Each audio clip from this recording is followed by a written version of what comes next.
চাঁদপুরে প্রায় ২০০ সরকারি প্রাথমিক বিদ্যালয়ের ভবন জরাজীর্ণ ও ঝুঁকিপূর্ণ। আতঙ্ক নিয়েই চলছে পাঠদান।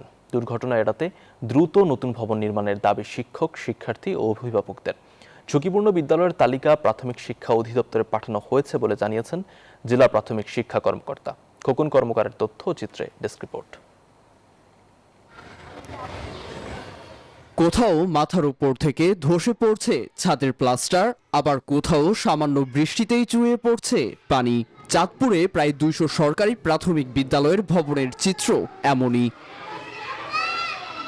অধিকাংশ বিদ্যালয়ে নেই বিকল্প ব্যবস্থা, তাই বাধ্য হয়েই জরাজীর্ণ ভবনে চলছে পাঠদান। চরম আতঙ্ক ও দুর্ঘটনার ঝুঁকি নিয়েই প্রতিদিন ক্লাসে ফিরছে শত শত কোমলমতি শিক্ষার্থী।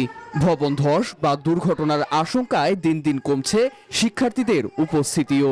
দ্রুত নতুন ভবন নির্মাণের দাবি সংশ্লিষ্টদের। আমরা পড়তে বসলে উপর থেকে কণা পড়ে, ছাদ দিয়ে বৃষ্টি হলে পানি পড়ে।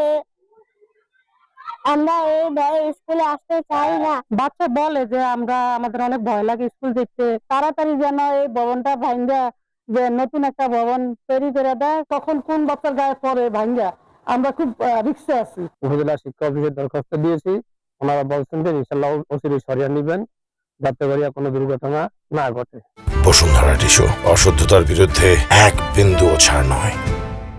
ঝুঁকিপূর্ণ ও অতি জরাজীর্ণ বিদ্যালয়ের তালিকা প্রাথমিক শিক্ষা অধিদপ্তরে পাঠানো হয়েছে বলে জানিয়েছেন জেলার প্রাথমিক শিক্ষা বিভাগের শীর্ষ কর্মকর্তা। 8টি উপজেলা থেকে পৃথক পৃথক তালিকা প্রস্তুত করে আমরা প্রাথমিক শিক্ষা অধিদপ্তর ঢাকার বড় করে প্রেরণ করেছি। আমাদের পিডিবি 5 যে প্রোগ্রামটা রয়েছে সেই প্রোগ্রামটা এই অর্থবর্ষে চালু হওয়ার কথা রয়েছে।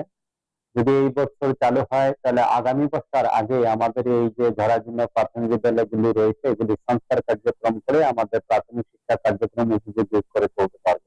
শিক্ষার্থীদের নিরাপদ পরিবেশে লেখাপড়া নিশ্চিত করতে পরিত্যক্ত ও ঝুঁকিপূর্ণ ভবনগুলো অপসারণের পাশাপাশি দ্রুত নতুন ভবন নির্মাণের দাবি শিক্ষক ও অভিভাবকদের।